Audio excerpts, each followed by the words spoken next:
Bapak Ibu, saudara-saudari umat Tuhan di Jemaat Merbabu, selamat pagi. Selamat pagi. Adalah suatu sukacita yang sangat meluap-luap dalam diri saya oleh karena kesempatan yang indah yang diberikan oleh opung saya Pendeta Hutauruk untuk boleh melayani di Jemaat Merbabu. Jemaat Merbabu ini sangat dekat dengan hati saya oleh karena bukan saja karena saya boleh bertemu dengan umat Tuhan, tetapi oleh karena sebagian besar dari keluarga terdekat saya adalah Jemaat Merbabu. Jadi saya seperti pulang ke rumah Oma ya. Saya berterima kasih kepada Bapak Yonatan atas perkenalan yang baik. Keponakan Bapak Yonatan ini adalah sahabat-sahabat kami di Ayas. Jadi kami juga merasa dekat dengan keluarga ini. Mari kita sama-sama berdoa. Bapa di surga, pada saat kami akan membuka kitab kami dan membaca firman, curahkanlah Roh Kudus Tuhan, agar kami dapat mengerti apa yang ingin Kau sampaikan kepada kami pada pagi hari Sabat ini. Di dalam nama Yesus kami berdoa. Amin. Saudara-saudara, di dalam dunia pada zaman itu ada begitu banyak sekali pertentangan, ada begitu banyak sekali konflik yang dihadapi oleh kita secara pribadi mungkin, secara keluarga, ataupun di tempat pekerjaan, bahkan di masyarakat.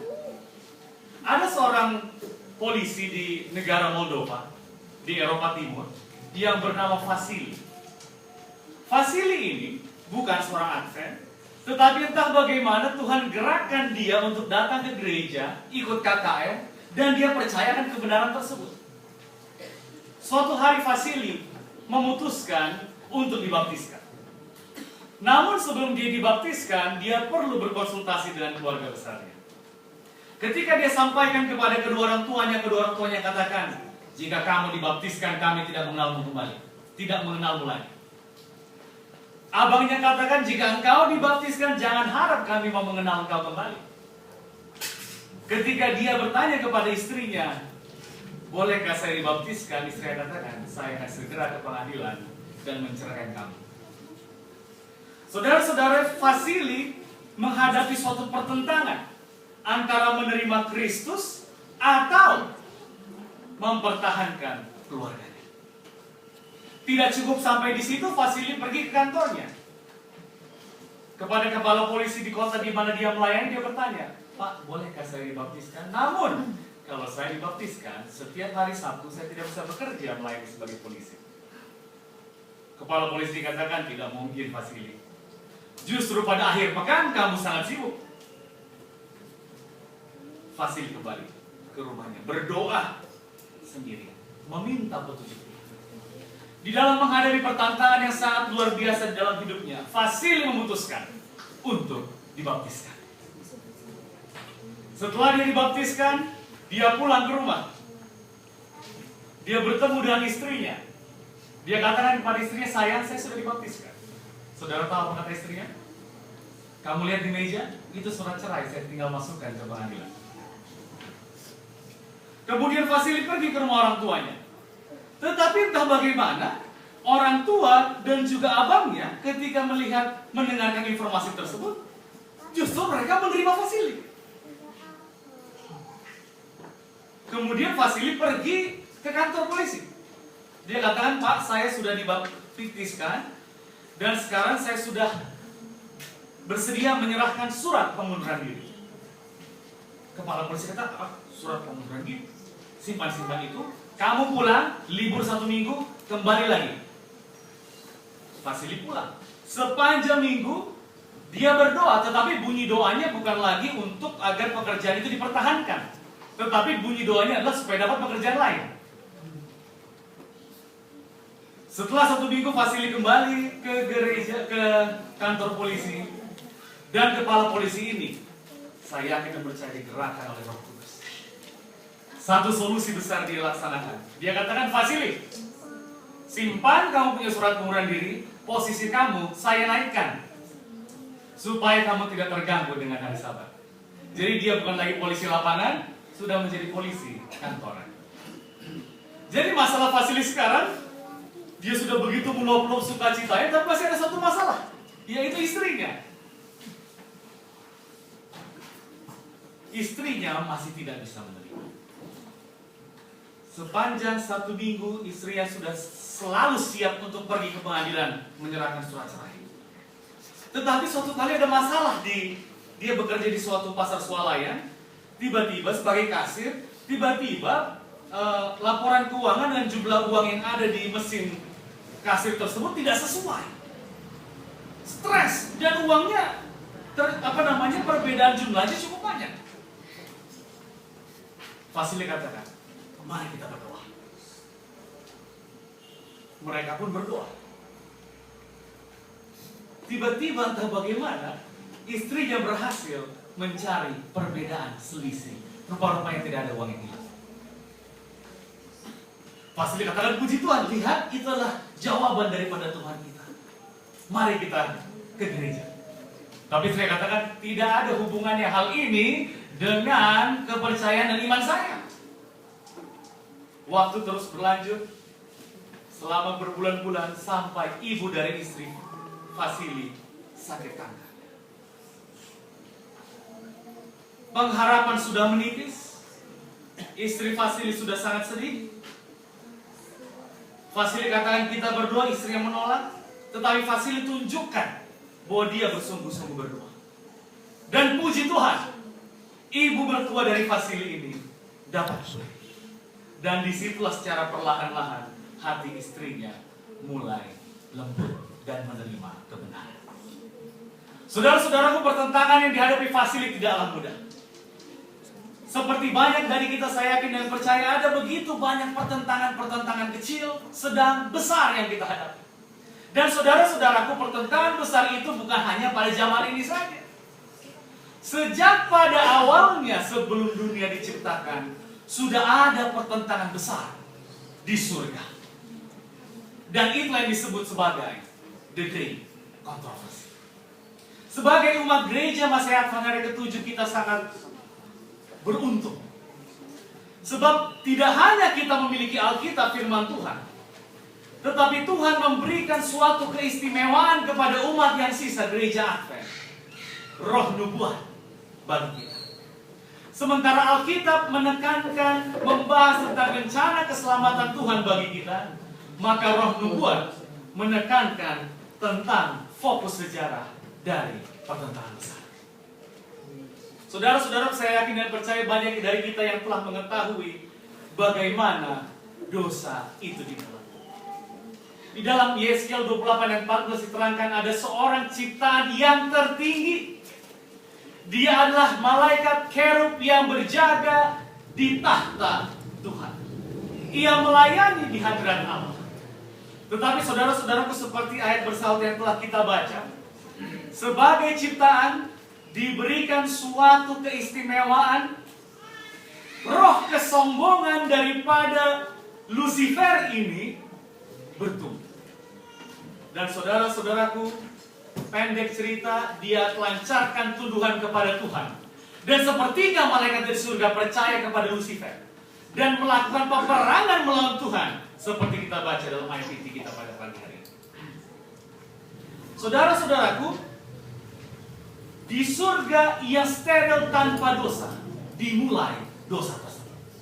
Oleh sebab itu, saudara-saudara, dosa tersebut bukanlah masalah lokal. Dosa bukanlah masalah dunia saja. Oleh karena dosa itu dimulai di surga, maka dosa tersebut adalah masalah alam semesta.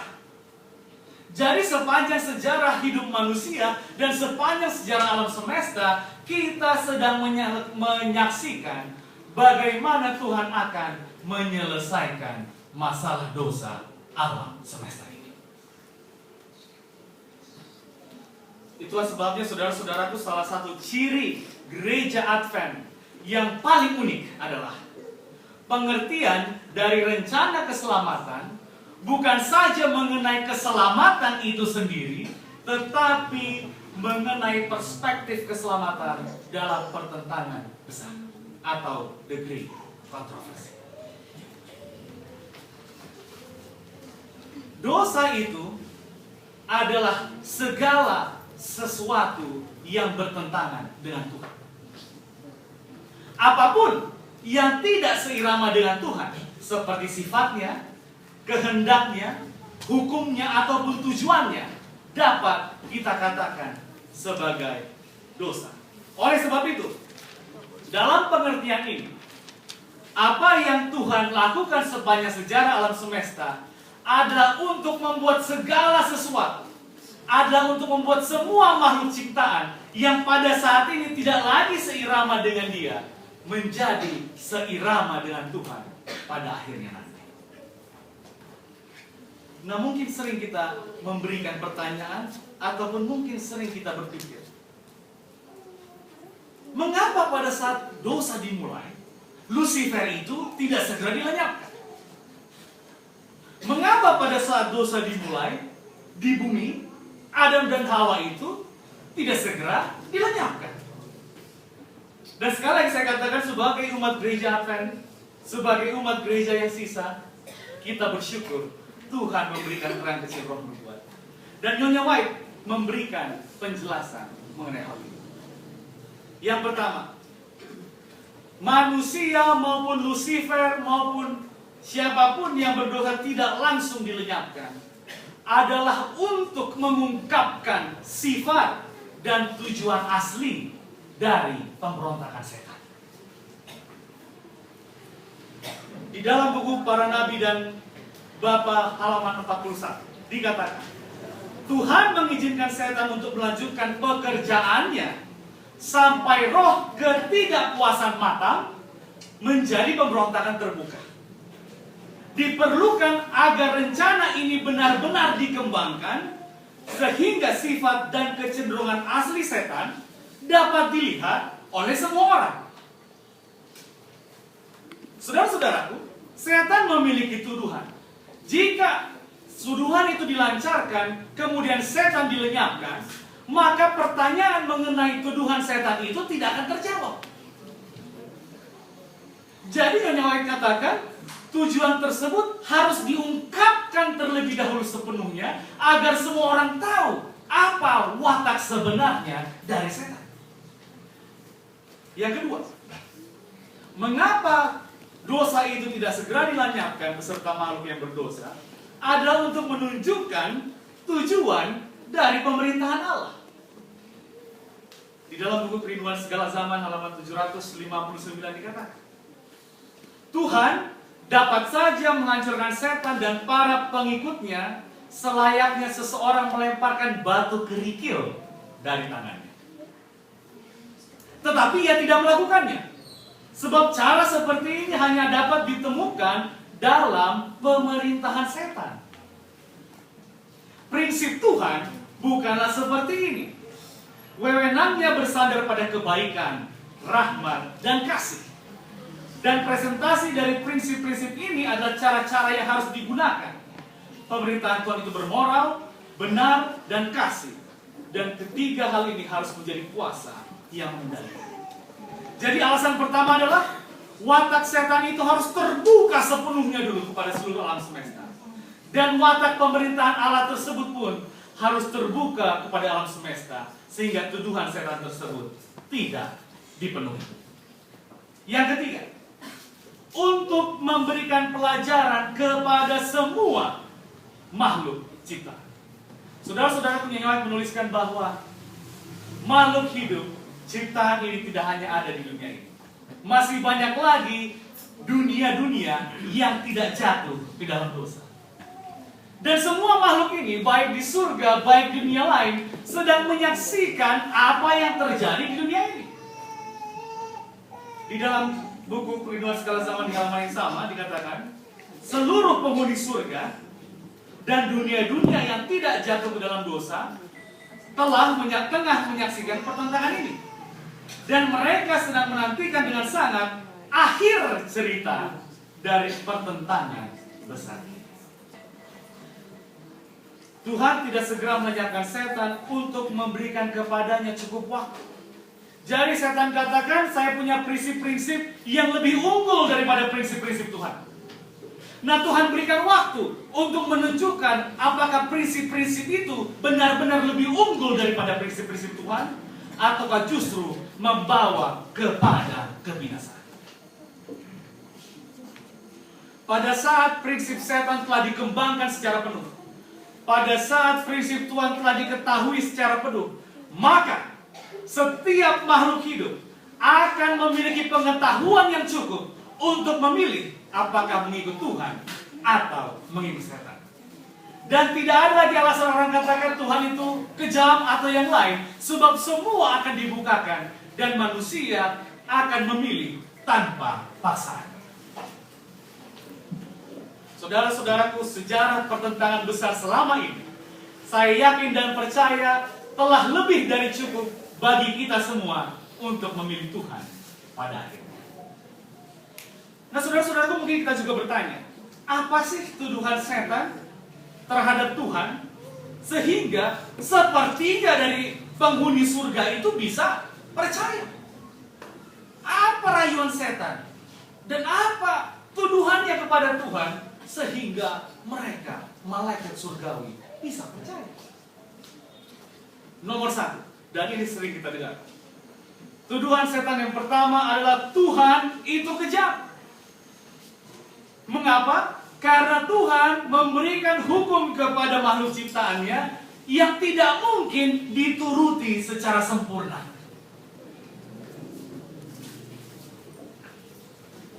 Saudara-saudaraku, di dalam buku Kerinduan Segala Zaman halaman 761 dikatakan, di dalam permulaan pertentangan besar, setan telah menyatakan bahwa hukum Tuhan itu tidak dapat dituruti. Nah, saudara-saudara, hukum Tuhan di dalam paragraf ini berarti adalah hukum moral yang membedakan antara yang benar dan yang salah. Dalam pengertian lebih lanjut, hukum Tuhan di sini dapat kita artikan sebagai Tuhan itu sendiri. Sebab hanya Tuhanlah satu-satunya standar dan ukuran antara yang benar dan yang salah di alam semesta. Tuduhan yang kedua, yang pertama adalah mengenai Tuhan itu kejam, hukumnya tidak bisa dituruti. Yang kedua, mengenai karakter Tuhan. Jika Tuhan mengampuni manusia atau mengampuni makhluk yang telah berdosa, artinya mereka tidak lagi dihukum dengan maut, maka Tuhan itu tidak adil. Loh, Tuhan katakan upah dosa adalah maut, Roma 6 ayat 33. Jika Tuhan mengampuni, berarti Dia tidak adil, garis miring, tidak konsisten. Yang ketiga, dengan Kristus mati di kayu salib dan mengampuni manusia, berarti hukum Tuhan tersebut telah dihapuskan. Nah, saudara-saudaraku, itulah tiga tuduhan yang dilancarkan oleh setan. Sehingga Nyonya White katakan, sepertiga makhluk surgawi percaya dan memberontak kepada Tuhan.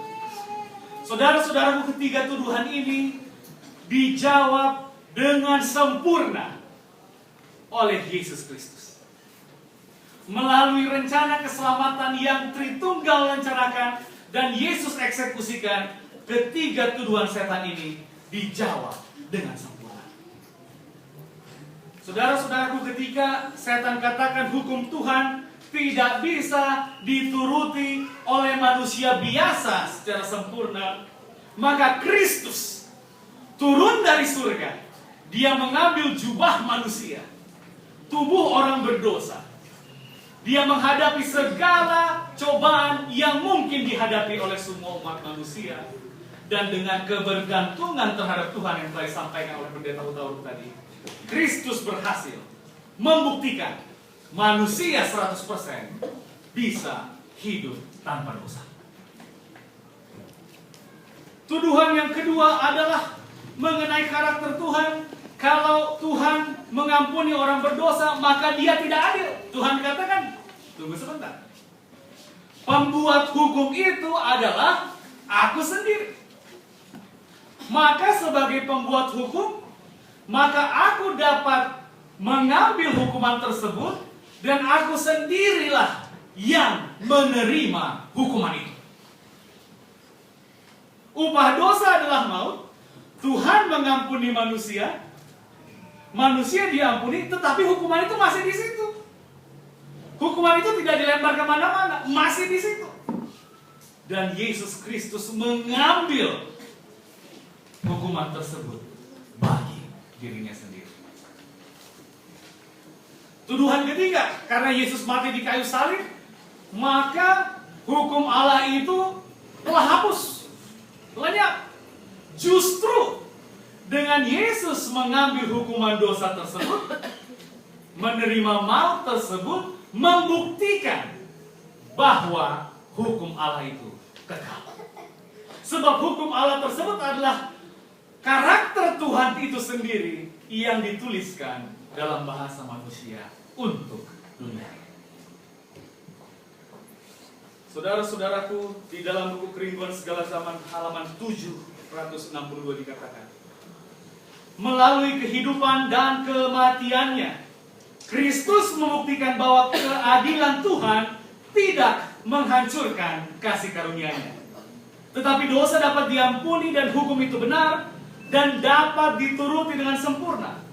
Tuduhan-tuduhan setan itu telah disangkal, Tuhan telah memberikan bukti-bukti yang benar akan kasih-Nya.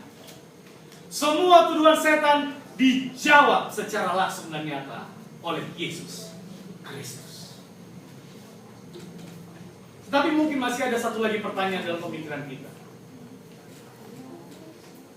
Kalau Yesus Kristus telah menjawab tuduhan setan tersebut di kayu salib, mengapa pertentangan besar tersebut belum selesai? Mengapa pertentangan besar tersebut, the great kontroversi tersebut, masih berjalan sampai sekarang? Saudara-saudaraku, Nyonya White di dalam buku yang sama kembali menyatakan, namun setan masih belum dilenyapkan. Malaikat-malaikat belum mengerti segala sesuatu yang terlibat dalam pertentangan besar. Rupa-rupanya Tuhan mengetahui bahwa belum seluruh malaikat, belum seluruh umat manusia mengetahui dengan jelas watak asli setan dan watak asli Tuhan.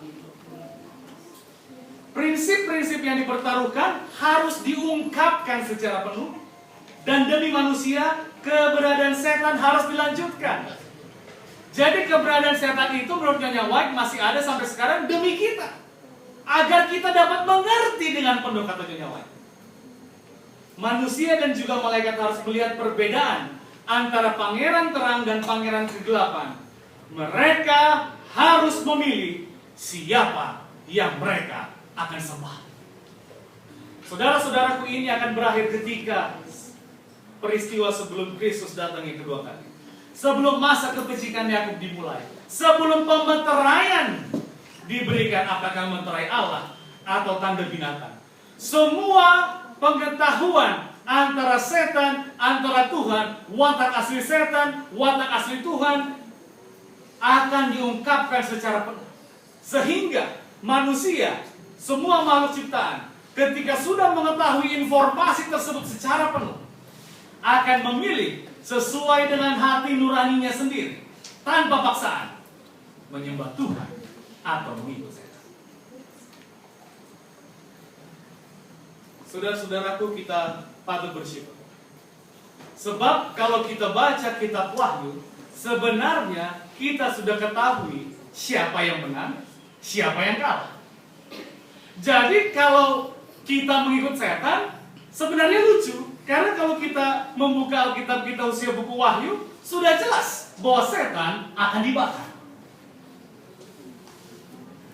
Di dalam buku Wahyu 20 ayat 7-10, kita dapat membaca bagaimana ketika umat-umat pilihan telah 1000 tahun berada di surga, dan Tuhan dari semua alam semesta ini, dari semua dunia-dunia yang tidak jatuh ke dalam dosa, Tuhan dengan kasih-Nya yang begitu besar memilih dunia yang justru telah jatuh ke dalam dosa, memilih tempat di mana orang-orang telah membuat dia berugi begitu besar sebagai ibu kota pemerintahannya di alam semesta. Dunia yang berdosa, dunia yang telah rusak, justru dipilih oleh Tuhan sebagai tempat di mana Yerusalem baru berada. Pada saat itu saudara-saudara, setan akan dilepaskan dengan rantai. Semua orang-orang jahat akan dibangkitkan. Dan mereka untuk terakhir kalinya akan menyerang Yerusalem baru. Dan pada saat itulah api dari surga atau api neraka akan menghanguskan mereka. Dan mereka akan menyala selama-lamanya. Saudara-saudaraku, pada saat itu semua orang akan mengatakan amin. Sebab kami telah mengetahui prinsip-prinsip Tuhan, buah-buah dari pemerintahan Tuhan, dampak dari kepercayaan kepada Tuhan, serta sebaliknya hasil daripada mengikut setan. Oleh sebab itu saudara-saudaraku, dikatakan bahwa semua orang pada nantinya akan mengerti bahwa tuduhan setan kepada Tuhan tersebut adalah tuduhan palsu. Dan sebagai penutup dalam khotbah singkat pada siang hari ini, saudara-saudara, di dalam buku Kemenangan Akhir halaman 678 dikatakan, pertentangan besar telah berakhir. Tidak ada lagi dosa dan pendosa. Seluruh alam semesta, dari atom yang terkecil sampai dunia yang terbesar, semuanya di bawah sukacita dan keindahan sempurna, menyatakan bahwa Allah itu kasih. Saudara-saudaraku, biarlah kita di dalam kehidupan kita menjelang kedatangan Yesus yang kedua kali, pemikiran kita, pengertian kita akan lebih terbuka untuk mengetahui watak asli setan dan watak asli Tuhan. Dan kita secara pribadi, tanpa paksaan dan secara independen, dapat berkata kepada Tuhan bahwa aku memilih Engkau sebagai Tuhanku. Semoga Tuhan berkati.